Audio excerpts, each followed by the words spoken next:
estuviste 8 años en coma, pero siendo absolutamente consciente de todo lo que pasaba a tu alrededor. Correcto. Es decir, como si ahora mismo cerráramos los ojos y sin poder movernos, escucháramos, oliéramos, incluso viéramos si nos abren los ojos, ¿verdad? Correcto. Wow. Cuéntanos un poco el antecedente, ¿no? ¿Qué empieza a pasar? ¿Por qué acabas en esa situación en coma? ¿Es algo repentino? ¿Es un accidente? ¿Es una condición que se va dando poco a poco? ¿Cómo ocurre esto? Bueno, fue algo repentino. Yo tenía 18 años cuando todo inició. Fue de un día para otro. Es decir, yo sí venía sintiendo como unos pinchazos. Es como si algo me pinchara en los dedos de los pies y en los dedos de las manos, como 3 meses antes de manifestarse una debilidad, ¿sí? Como era tan ambiguo lo que yo estaba sintiendo, es decir, yo le decía al médico como sentí unos pinchazos en las manos y en los pies y hasta ahí como que quedaba, pero no se entraba al detalle. Estamos hablando en el 2006, marzo del 2006 más o menos. Yo estaba trabajando, estaba en la universidad y un día, un lunes puntualmente, empecé a sentir mucho cansancio al intentar bañarme la cabeza, como que los brazos me pesaban. Yo salía muy temprano de la casa a trabajar y cuando fui a tomar el transporte, el impulso que tú haces cuando subes el pie Sí. al autobús, este impulso no lo podía hacer. Me sentía muy cansada, pero lo relacioné porque tenía una vida como bastante movida.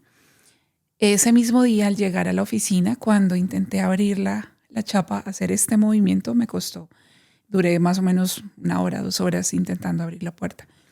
Y cuando ya lo pude hacer, llegué y me senté y dije que, o sea, me estaba haciendo muchas preguntas. Yo estaba sola en la oficina y dije como, ¿qué me pasa?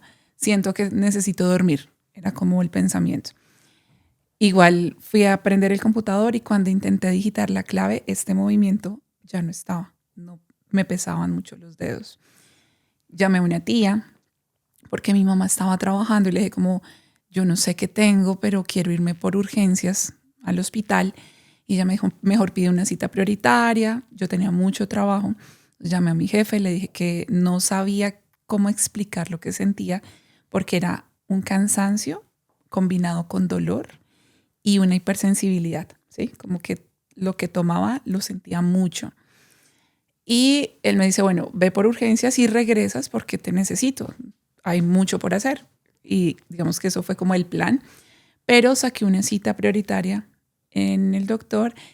Cuando llegué allí, esto te estoy hablando que me tocó irme como tomándome de las paredes, ¿sí? Despacio, porque las piernas en la rodilla sentía como que me iban a flaquear y se me iban a desgonzar. Yo estaba sola. Entonces iba como con mucho cuidado, tomada de las paredes.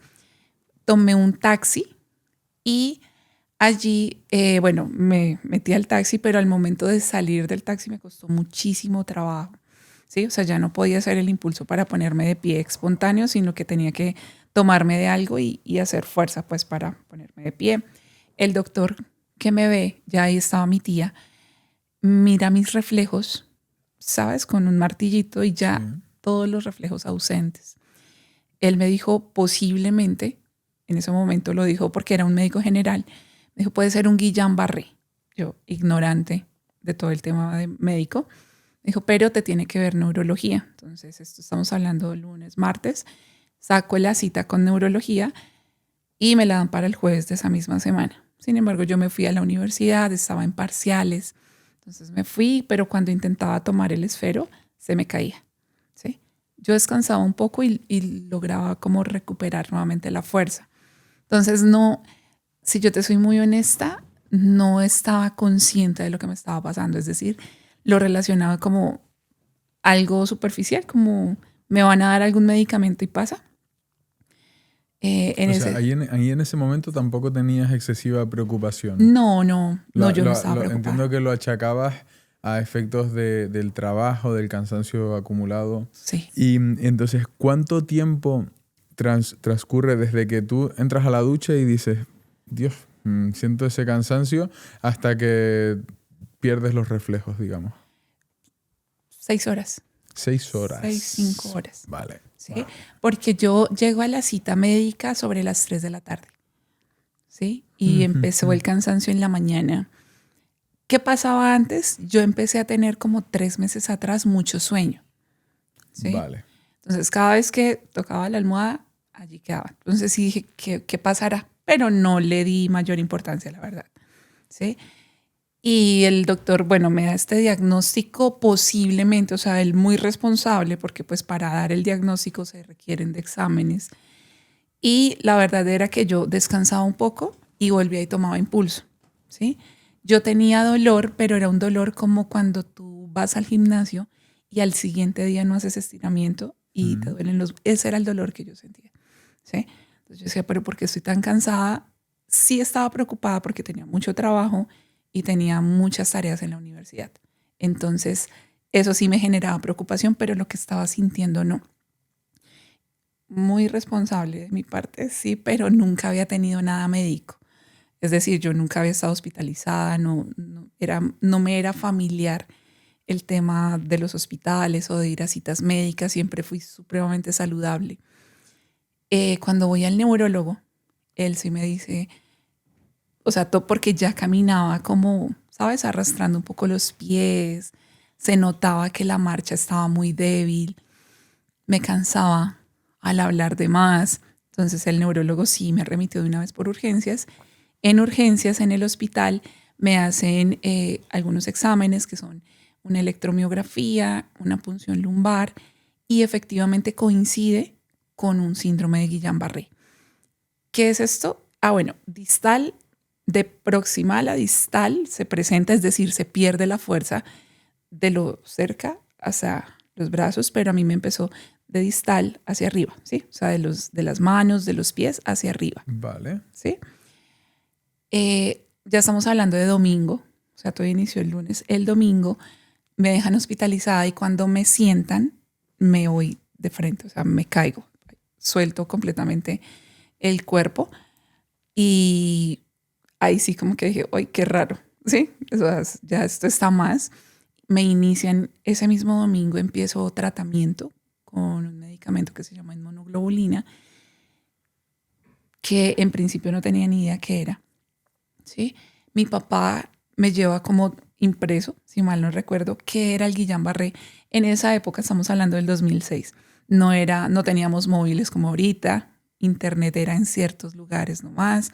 Entonces él va, investiga y me lo lleva impreso, pero yo decido no leerlo, ¿sí? ¿Por qué? Porque siento que el ser humano tiende a ser fatalista. Entonces yo decía, yo no me siento mal, pero de pronto voy a leer y voy a magnificar síntomas. Entonces prefiero dejarlo como lo que vaya pasando, ¿sí? Vale. Igual O sea que concentrado. no quisiste informarte en ese momento. No, Si hubieras realmente. tenido ChatGPT ni hubieras preguntado. No. Vale. Prefiero como, ¿qué me decían los médicos? Era Claro. más viable como hacia allí, ¿sabes? Vale. Porque además la terminología no la conocía.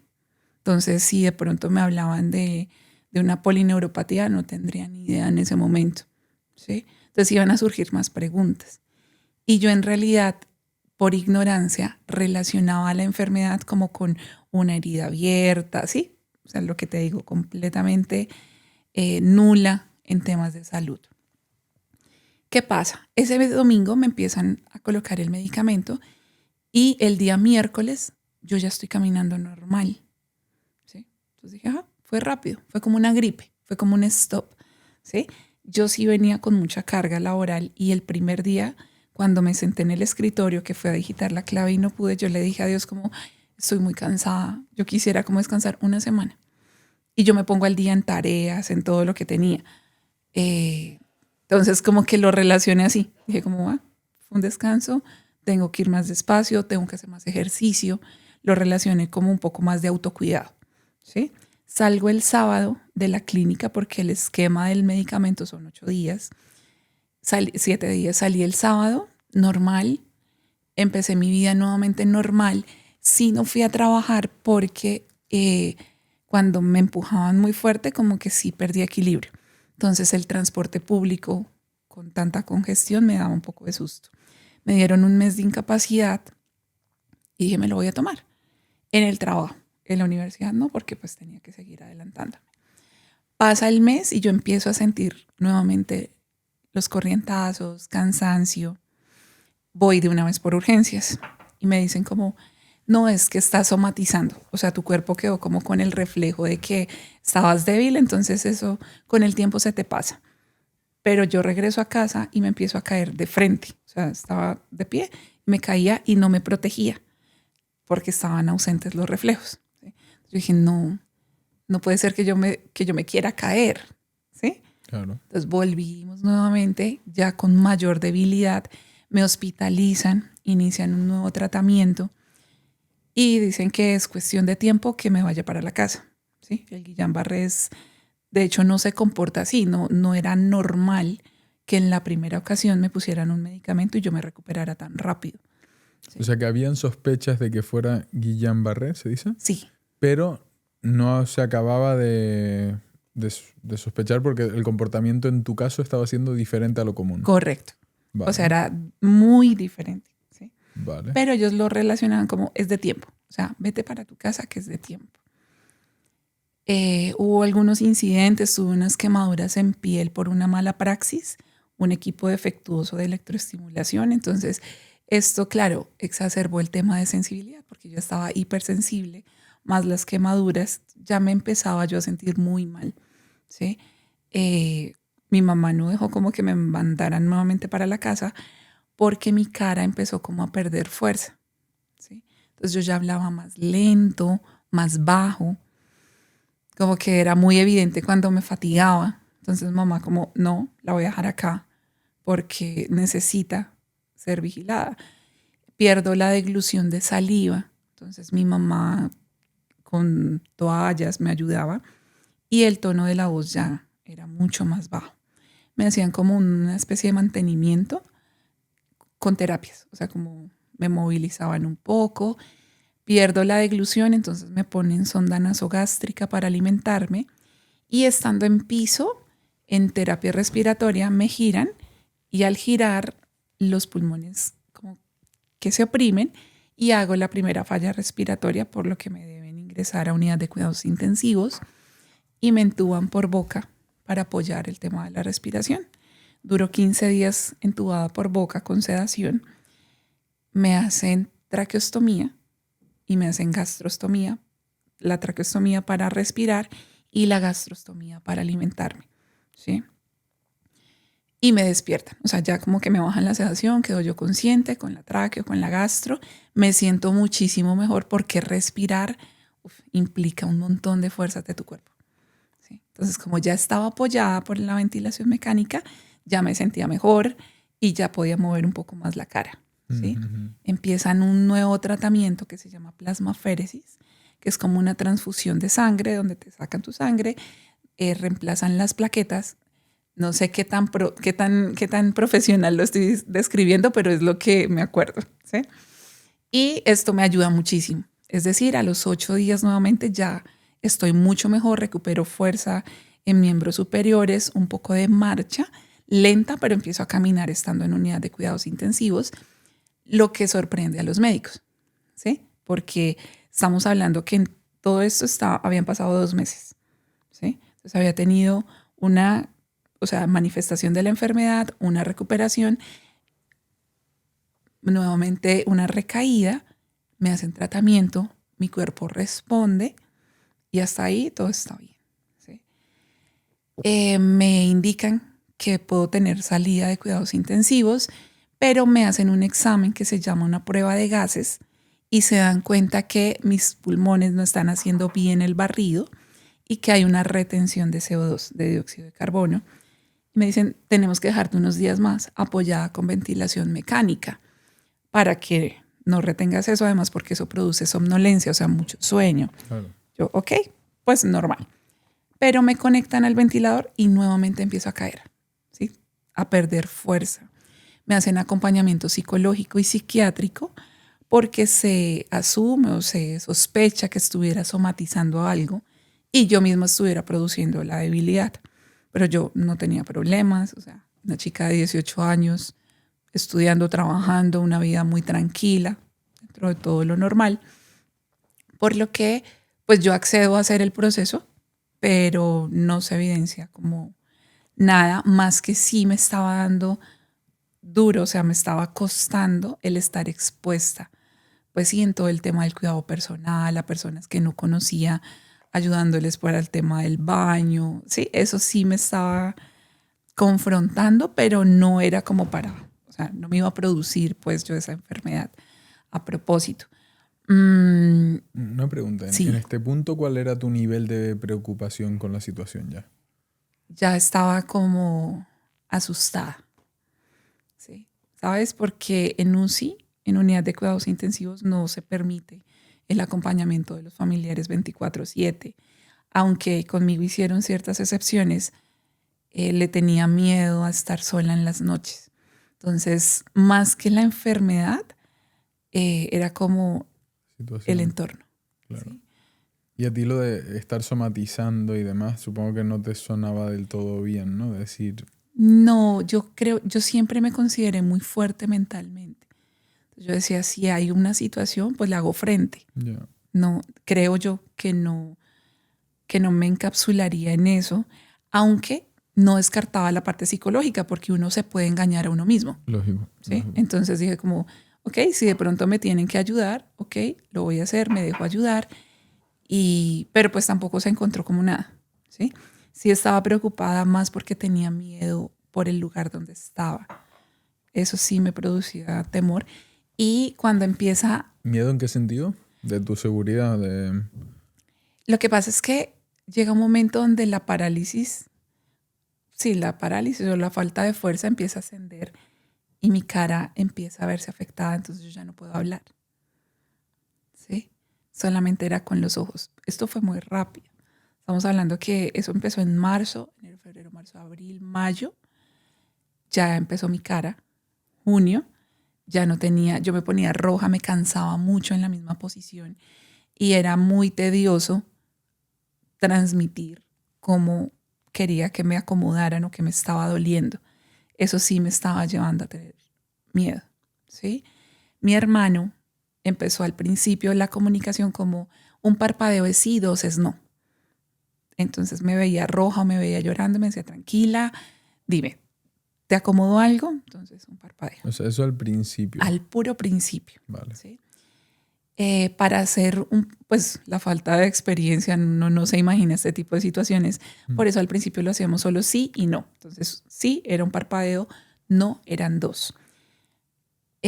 Pero nos tardábamos mucho y era muy difícil ser preciso. Por ejemplo, me duele el pie, ¿sí? Entonces él empezaba, ¿te duele algo? Sí. ¿De la cintura para arriba? ¿De la cintura para abajo? Sí, como atinarle. Y me hace una cartelera con el abecedario. Me dice, mejor descríbeme o deletréame lo que sientes. Entonces, con la cartelera y el abecedario yo debía mirar las letras para que él las fuera formando en palabras y construir las frases. Pero yo perdí el movimiento horizontal de los ojos. Entonces, cuando él me miraba, no veía qué letra quería señalar yo. ¿Sí? Me dijo, no, mejor te lo digo. Entonces empezaba a decirme el abecedario y yo movía los ojitos, el parpadeo, en la letra que necesitaba. Llega él al otro día y el parpadeo está ausente. O sea, ya no puedo parpadear, sino solamente era el movimiento ocular. Como era tan reducido el movimiento, él lo que hace es que se hace a los pies de la cama, apaga las luces de las que hay en el cubículo donde yo estaba y con el reflejo de la luz del stand de enfermería que estaba atrás de él, ve el reflejo en mi ojo y ahí sabe que es un sí. No era silencio, o sea, quieta, ¿sí? Y el sí era un movimiento. Y así empieza con el abecedario, pero cada vez era más reducido el movimiento. Para este tiempo se presentaron varios paros respiratorios. Entonces se conoce que por la falta de oxígeno en tu cerebro se van generando daños y la persona puede quedar con algún daño cerebral. Entonces, como no era evidente mi estado de conciencia, porque mis ojos empezaron a quedar quietos, mis párpados se quedaron quietos, físicamente no tenía ningún tipo de movimiento, se considera que había algún tema de falta de conciencia. ¿Sí? Pero ¿qué pasa? El personal de la noche está encargado de hacer placas, de tomar tórax, todo esto. Y dos chicos se acercan, me van a tomar una placa y uno de ellos dice como yo preferiría estar muerto que estar así como está ella. Suena duro, pero para mí fue una gran herramienta porque al día siguiente, con el ojo y el abecedario, le cuento a mi hermano que anoche dijeron que preferían estar muertos que estar como yo estaba. Y esto se le comunica al director de la clínica, de la UCI, y él consulta con las personas de la noche, encargados de rayos, y ellos dicen sí. Entonces ellos confirman que mi estado de conciencia es real, ¿sí? Me ponen un letrero, como yo soy Jennifer, veo, escucho, siento, y tratan de tener un poco más de cuidado conmigo. Yo no lo veo como malo, ¿sí? O sea, lo que hicieron los chicos fue para mí una herramienta para confirmar el estado de conciencia. Sin embargo, ya mover los ojos era muchísimo más tedioso para mí. Entonces, un día que llega mi hermano, de hecho fue para su cumpleaños, y como feliz cumpleaños, ¿sí? Lo tenía presente, trataba de estar muy consciente de las fechas y le digo, pero me está costando mucho mover el ojo. Todo esto se lo digo con el abecedario, ¿sí? Me está costando mucho, pero no me vayan a dejar sola. Yo estoy igual de consciente, ¿sí? Al día siguiente. O sea, tú estabas un poco comunicando de que, oye, que sigo igual de consciente, lo que pasa es que estoy perdiendo ya la capacidad de seguir comunicándome, ¿no? Correcto, ¿sí? Vale. Entonces ahí ya tenía mucho miedo. Claro. Para quedar incomunicada. Además, o sea, sentías que se te estaban cerrando todas las puertas todo, sí. a tu comunicación con el mundo. Sí, y además que el cambio, el trato cambia cuando depende del diagnóstico del paciente, ¿sabes? Es triste, pero es muy real. Y es que cuando se ve que una persona está consciente y puede interactuar contigo, el trato es diferente a cuando ya es un paciente que parece estar ausente. Entonces, médicamente, eso a mí me daba mucho temor, que pensaran que no estaba allí y pasaran cosas que no estaban bien, ¿sí? Eso sí, ya tenía yo miedo, literalmente era pánico. Vale. ¿Sí? Pero claro, pánico que tú no podías manifestar de ninguna forma. Era un pánico dentro de una jarra que no tiene salida. Correcto. ¿Sí? Entonces me agobiaba porque tú tienes miedo y haces algo, ¿sí? Ahí era solo sentirlo. Y al día siguiente llega mi hermano. En la mañana, hubo un cambio de posición. El ventilador se desconecta y yo hago un paro respiratorio porque no se evidencia que se había desconectado. Y quedo inconsciente ese día. En la noche cuando me despierto, está mi mamá, mi familia, llorando porque les habían dicho que pues había sido un paro de más de media hora. Entonces que se había producido un daño cerebral bastante fuerte. Pero yo estaba consciente. O sea, yo me desperté sí en la noche, no sé qué pasó durante el día, pero yo dije como, ¿qué pasó? ¿Qué horas son? Yo estoy aquí porque están diciendo que voy a morir si yo estoy súper bien. O sea, ya me desperté como con ánimo. Dije, pero ¿por qué están diciendo eso? ¿Por qué están tristes? Ahí no veías nada. Veía, pero era borroso. Mis ojos quedaron abiertos, entreabiertos. Entonces no eran completamente cerrados ni completamente abiertos. Alcanzaba a ver como una sombras. Ventana traslúcida. Algo así. Y como no parpadeaba, se resecaban los ojos, entonces se veía como si hubiera humo, mucho humo. ¿Sí? Vale. No era tan claro. Pero, vale, pero y una pregunta. Sí. Cuando sentías mucho agobio, por ejemplo, si te ponías a llorar por dentro, si lo ponemos así, sí. Por fuera tu cuerpo manifestaba también y llorabas. Sí, de hecho esa noche que pasó lo del último paro que fue largo, mi mamá estaba a este lado y una prima. Y mi prima le dijo, tía, tranquila, porque la niña te está escuchando. Se nota que está llorando. Y mamá me miró y dijo, sí, está llorando. Entonces, sí, se evidenciaba y yo me ponía roja. Pero físicamente no había ningún movimiento. Solamente como tornarme un poco más rojita. Y cuando se dieron cuenta de eso, yo dije, bueno, aunque sea llorando, se dan cuenta que estoy acá. Sin embargo, eso solamente lo creía mi mamá y mi prima en su momento. porque hubo detalles físicos como mis pupilas eran anisocóricas, o sea, una completamente dilatada y una contraída, y según lo que entiendo, eso es un signo de un estado vegetativo, de una muerte cerebral, ¿sí? Hicieron encefalogramas, otros exámenes, pero lo que recuerdo es que los resultados eran muy ambiguos. Por eso médicamente se creyó que estaba en un estado vegetativo. Pero tú cuando recuerdas que los resultados eran ambiguos, estamos hablando de una situación en la que tú estás en coma y estás escuchando cómo se interpretan los resultados sobre tu situación delante de ti. Correcto. Y que esos resultados pueden estar los doctores a tu lado diciendo, no, está en estado vegetativo, tiene una muerte cerebral, y tú por dentro entiendo que en desesperación, sin poder transmitir nada al exterior, gritando que no, que estoy aquí, que estoy escuchando y que incluso veo de forma traslúcida. Correcto. Wow. Era, ¿sabes yo a veces qué pensaba?